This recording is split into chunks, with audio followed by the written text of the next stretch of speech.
So do you have a whole box of collage material like I do here? And it's all collage fodder, but something stops you from using it.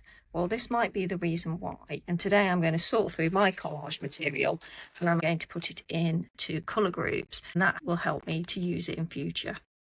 So I'm going to go from this mess to something more neat and ordered, like these envelopes, where I store my collage material in colours that go nicely, so that it makes it a lot easier for me to pick up a batch and start collaging and actually do some artwork. It was organising my collage material in this way through colour that helped me to be a lot more deliberate in my colour choices and helped me to make some actual art.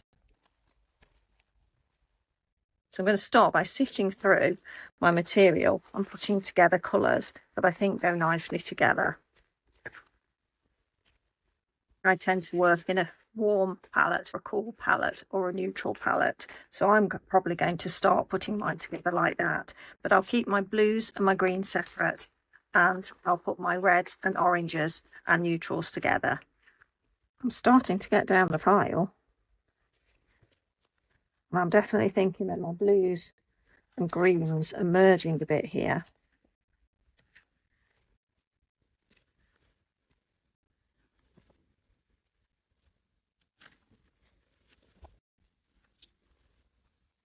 Where I've got sheets here with two lots of colours on, I'm actually going to cut those and keep them separate. I've got a few little affirmation cards here. They're on my website. They're free if you want a copy. And I think I need to put those in a different area because they're not really collage material, even though I do use them on top of collages sometimes. So I've managed to reduce it to a few different piles, and I just have a few little scraps. Where I think it's worth keeping, I'll put these in my little scrap folders that I already have, but I am actually going to have to let go of some things.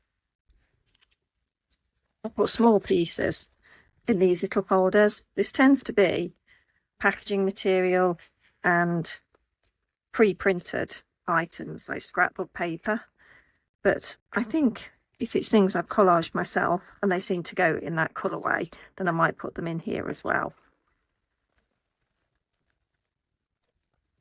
Problem is, being a crafter, I know I can use even the tiniest of scraps, so that's why I keep these little folders. But they are really useful because I can see through them and know exactly what I've got there, and it's really handy when I'm doing some collages and I only need some tiny pieces. If I've got a lot of smaller pieces that I want to keep together because I quite like the texture as it is, and I think I might be able to use it in a project, I'll put them in a smaller glassine envelope, and then I can keep that in the colourway that I'm sorting out. So here I've managed to set two piles. I've got some blue and purple and then green and blue. And I think I'm going to put these together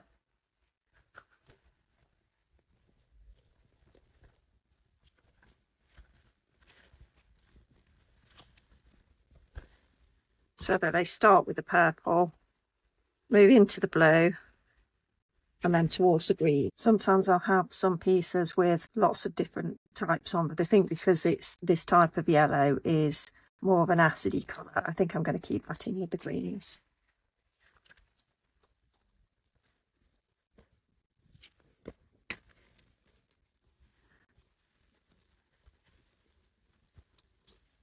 That makes it a lot easier to pull things out.